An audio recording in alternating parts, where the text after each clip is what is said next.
Bismillahirrahmanirrahim. Assalamualaikum warahmatullahi wabarakatuh. Perkenalkan, nama saya adalah Zidan Febriansyah.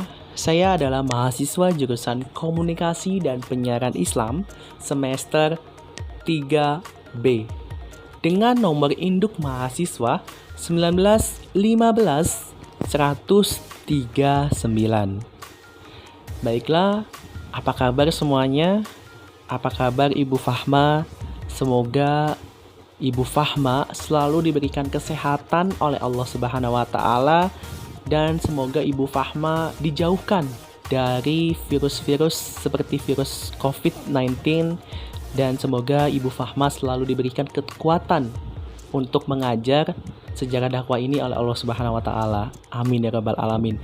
Dan semoga semuanya, kita semua yang melihat video ini, teman-teman semua maupun diri saya sendiri, semoga kita semua selalu diberikan kesehatan oleh Allah Subhanahu wa taala dan juga terhindar dari virus pandemi COVID-19. Baiklah, kali ini kita akan melakukan pembahasan mengenai dinasti politik. Apakah di Indonesia terdapat dinasti politik dan apa keterkaitannya dengan dinasti Umayyah? Maaf, maksudnya dinasti Utsmaniyah. Baik, langsung saja, apa sih yang dimaksud dengan politik dinasti? Nah, menurut saya, dinasti politik diartikan sebagai kekuasaan politik yang dijalankan oleh sekelompok orang yang masih terikat hubungan keluarga.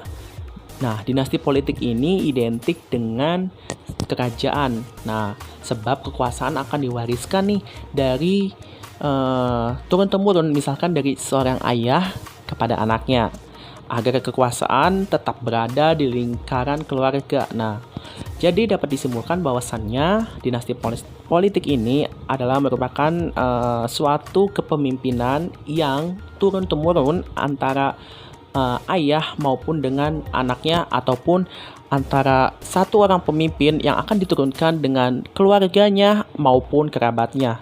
Nah, biasanya dinasti politik ini terjadi pada sistem kerajaan. Namun tak menutup kemungkinan di zaman sekarang ini di Indonesia terkhusus dinasti politik ini masih berlangsung sejak zaman dahulu. Seperti yang kita ketahui, sejak zaman kerajaan Majapahit itu dinasti politik sudah ada di turun-temurun gitu kan. Sampai saat ini dinasti politik pada saat sistem negara sudah menjadi parlementer, itu dinasti politik masih terjadi, namun beda sistemnya gitu kan. Pada saat kerajaan langsung diturunkan oleh ayah ke anak, namun sekarang sistemnya seperti ini. Misalkan satu orang pemimpin ini menjadi ada satu orang menjadi pemimpin. Nah, ketika keluarganya atau kerabat yang ingin menjadi seorang pemimpin, maka si yang menjadi pemimpin ini mengusungkan keluarganya itu ke partai politik dan juga akan mencalonkan sebagai pemimpin di setiap daerahnya. Misalkan saya dapat ambil contoh satu orang pemimpin yang menjadi seorang gubernur misalkan. Nah, ketika keluarganya ingin menjadi seorang pemimpin, maka harus mengusungkan kepada partai politik dan juga akan dicalonkan misalkan menjadi anggota dewannya atau menjadi bawahan dari gubernur, atau bisa lebih tinggi daripada gubernur gitu. Nah, di sini itu hal-hal yang biasanya muncul dinasti politik adalah yang pertama, adanya keinginan dalam diri ataupun dorongan keluarga untuk memegang kekuasaan. Nah, itu yang pertama. Yang kedua, adanya kelompok terorganisir karena kesepakatan dan kebersamaan dalam kelompok sehingga adanya terbentuknya penguasa kelompok dan pengikut kelompok. Nah, yang ketiga, adanya kolaborasi antara penguasa dan pengusaha untuk menggabungkan kekuatan modal dengan kekuatan politisi. Nah, ini nih yang biasanya yang terjadi di Indonesia. Yang keempat itu adanya menurut saya adanya pembagian tugas antara kekuasaan politik dengan kekuasaan modal sehingga mengakibatkan terjadinya korupsi. Nah, ini dia kebiasaan buruk yang harus dicegah di Indonesia. Nah, kemudian ada beberapa yang saya catat ya dari berbagai referensi dinasti-dinasti yang ada di Indonesia hingga masa pemerintahan Bapak Presiden Joko Widodo. Nah, yang pertama ini ada pada Presiden Soekarno, yang dimana keluarga Soekarno itu ada dinasti politiknya. Soekarno seperti yang kita ketahui adalah presiden pertama Republik Indonesia.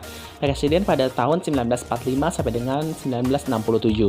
Kemudian dilanjutkan ada Taufik Kimas, mantunya Soekarno itu adalah ketua MPR pada tahun 2009 sampai dengan 2013. Kemudian dilanjut kembali dengan Puan Maharani. Puan Maharani ini sebelum Puan Maharani itu ada anaknya yaitu Megawati Soekarno Putri. Beliau adalah Presiden Indonesia pada tahun 2001 sampai dengan 2004. Nah, baru setelah itu ada Puan Maharani. Puan Maharani itu adalah cucu dari Soekarno, yaitu anaknya Megawati Soekarno Putri. Anaknya Megawati Soekarno Putri ini adalah seorang ketua DPR yang sekarang menjabat ya. Nah, kemudian setelah adanya Puan Maharani, seterusnya ada Guru Soekarno Putra, anak dari Soekarno, yaitu menjabat sebagai anggota Dewan Perwakilan Rakyat seperti Puan Maharani. Kemudian setelah Guru Soekarno Putra ada Putri Guntur Soekarno, yaitu adalah keponakan Megawati dan Guru. Ini adalah sebagai anggota DPR juga. Nah, setelah itu ada Rahmawati Soekarno Putri.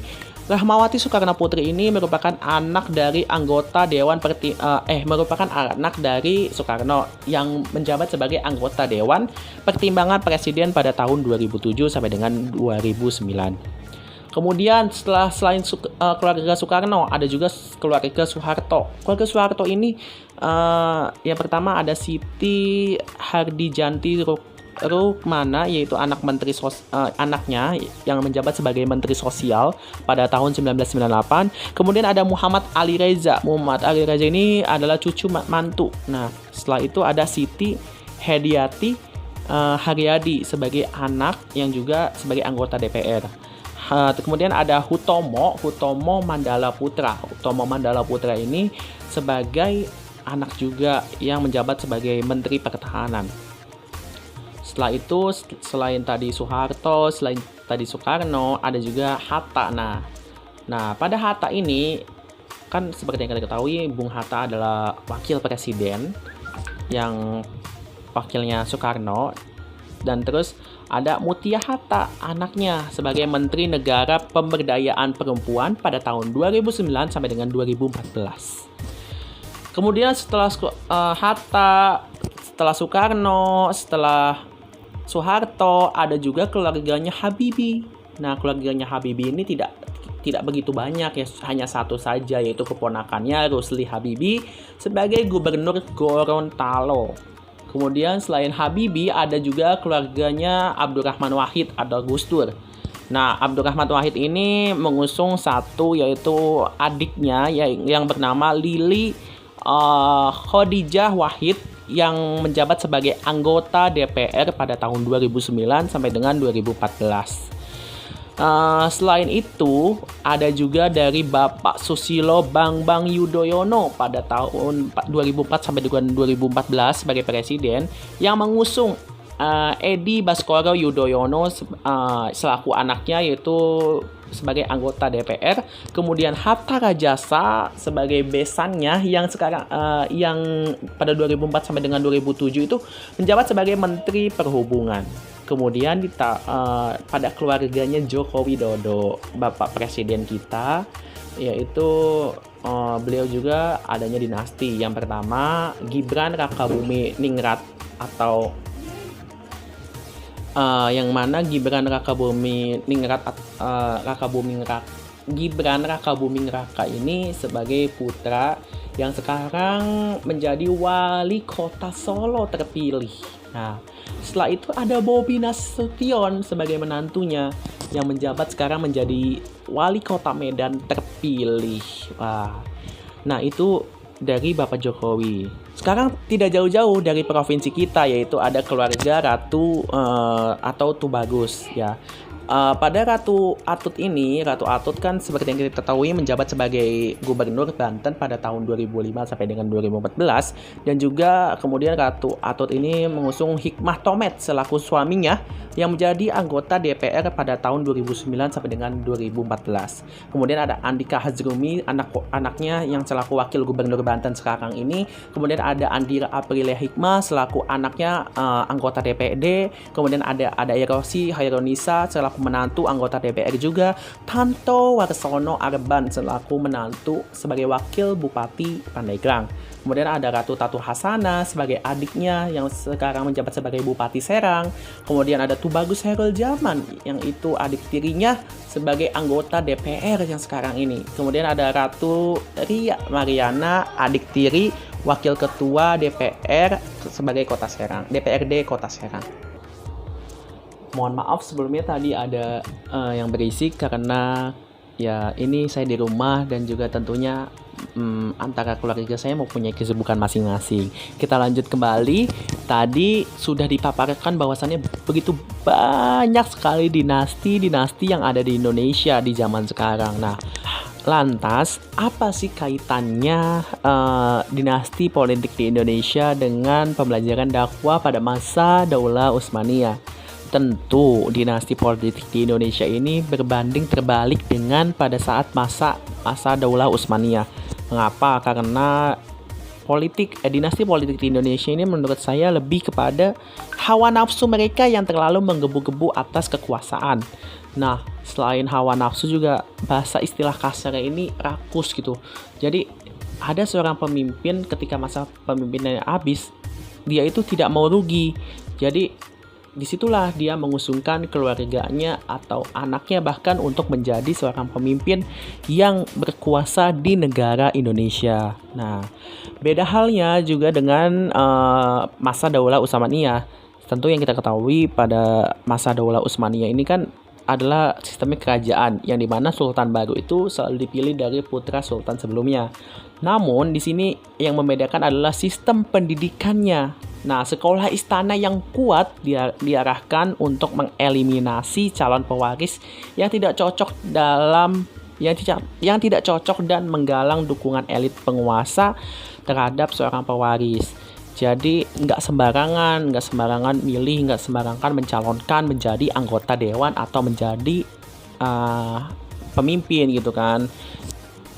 Jadi di sini ada sekolah dulu yang dinamakan sekolah istana. Sekolah istana yang juga mendidik calon pejabat negara tidak bersifat jalur tunggal. Jalur pertama, madrasah atau bisa bahasa Turkinya disebut dengan medrese, dirancang untuk umat Islam dan mendidik cendekiawan dan pejabat negara sesuai tradisi Islam. Beban keuangan medrese ditanggung oleh fakif sehingga anak-anak keluarga miskin bisa menaikkan status sosial dan pendapatannya.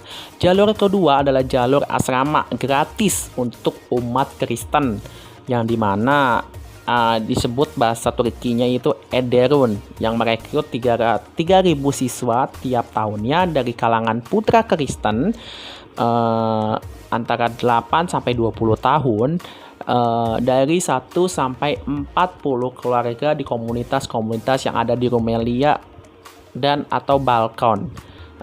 Proses ini disebut dengan devesisme. Meski sultan adalah monark tertinggi, kewenangan politik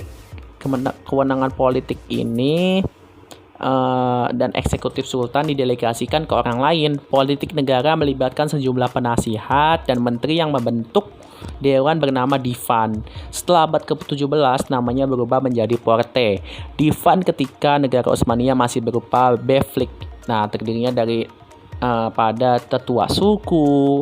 Komposisinya kemudian diubah melibatkan pejabat militer dan elit lokal seperti penasihat keagamaan dan juga penasihat politik. Sejak awal 1320, seorang wazir agung ditunjuk untuk melanjutkan tugas-tugasnya tertentu sultan. wazir agung terbebas dari sultan dan memegang kekuasaan penunjuk, pemecatan, dan pengawasan yang nyaris tidak terbatas. Mulai abad ke-16, sultan menarik diri dari politik dan wazir agung menjadi kepala negara yang diakui de facto. Sepanjang sejarah Utsmaniyah ada banyak kejadian ketika gubernur lokal mengambil tindakan secara independen sekaligus bertentangan dengan penguasa. Pasca revolusi Turki Muda tahun 1908, negara Utsmaniyah menjadi monarki konstitusional. Sultan tidak lagi memegang kekuasaan eksekutif. Parlemen dibentuk yang perwakilannya dipilih dari provinsi negara. Para wakil kemudian membentuk pemerintahan Imperium Kesultanan Utsmaniyah. Pemerintahan yang eklektik tampak jelas dalam surat-surat diplomatik kesultanan. Surat tersebut biasanya dikirim ke barat dalam bahasa Yunani. Tughra adalah monogram kaligrafi atau tanda-tanda para sultan Utsmaniyah yang jumlahnya 35 orang dipahat di lambang sultan. Tughra mengandung nama sultan dan ayahnya. Pernyataan dan doa kemenangan abadi juga dipahat di kebanyakan lambang. Tughra pertama dimiliki oleh Orhan Gazi. Tughra bergaya hiasan ini kelak merintis cabang kaligrafi Utsmaniyah di Turki. Jadi dapat dikatakan bahwasannya dinasti politik di Turki Utsmani ini tidak sembarangan asal mengusung gitu kan, tapi disekolahkan dulu di sekolah yang bernama sekolah istana. Jadi setiap walaupun beda-beda agama di zaman dinasti Turki Utsmani ini menurut saya lebih kepada saling gotong royong antara umat Islam maupun umat Kristen. Jadi tidak membeda-bedakan mana yang umat Islam dan juga umat Kristen. Semua disekolahkan, semua digratiskan pada saat ingin menjadi seorang pemimpin. Tadi yang saya baca juga bahwa seorang yang menjadi sultan harus disekolahkan istana dulu untuk diseleksi dulu. Jadi nggak sembarangan, jangan semena-mena. Misalkan ayahnya adalah seorang sultan, tentunya anaknya juga akan turun menjadi sultan. Tidak seperti itu, tapi disekolahkan terlebih dahulu tata cara menjadi seorang pemimpin gitu. Nah, apabila seorang anak sultan ini memang pantas untuk menjadi seorang sultan, maka langsung diangkat menjadi sultan. Namun apabila tidak pantas, maka akan diseleksi yang siapa saja yang memang lebih pantas untuk menjadi sultan di sekolah sultan itu, di sekolah istana tersebut, maka dialah yang harus naik di kesultanan. Nah, jadi semua siapa aja rakyat yang ingin sekolah di kesultanan itu bebas tanpa dimungut biaya, namun dengan seleksi yang saya tidak tahu apa itu seleksinya, tapi menurut saya itu seleksinya sangat cukup ketat, soalnya menjadi seorang sultan tidak semudah yang dibayangkan kan. Nah, tadi yang tadi saya bacakan juga bahwasannya ada seorang yang miskin bisa dimasukkan ke dalam sekolah istana karena untuk menaikkan derajat ya. Bisa saja jika misalkan seorang yang dari keluarga miskin ini cerdas dan bisa mempunyai sifat atau jiwa untuk memimpin, maka bisa jadi seorang yang dari rakyat yang miskin itu bisa memimpin di parlemen kesultanan tersebut. Misalkan menjadi wakil misalkan jadi duta dari negara tersebut, bisa jadi duta besar gitu kan, bisa menjadi DPR kalau sekarang bisa disebutnya gitu, bisa menjadi dewan-dewan perwakilan dari negara atau dari dinasti Turki Utsmani tersebut.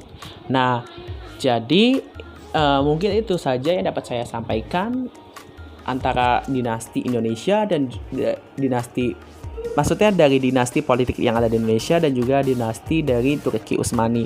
Bisa dapat dibedakan ya, perbandingannya sangat jauh sekali antara dinasti politik di Indonesia dan juga dinasti politik Utsmaniyah. Semoga apa yang tadi saya jelaskan bisa bermanfaat bagi semuanya. Dan cukup sekian aja dari saya Jidan Febriansyah. Terima kasih telah menonton video ini dan wassalamualaikum warahmatullahi wabarakatuh.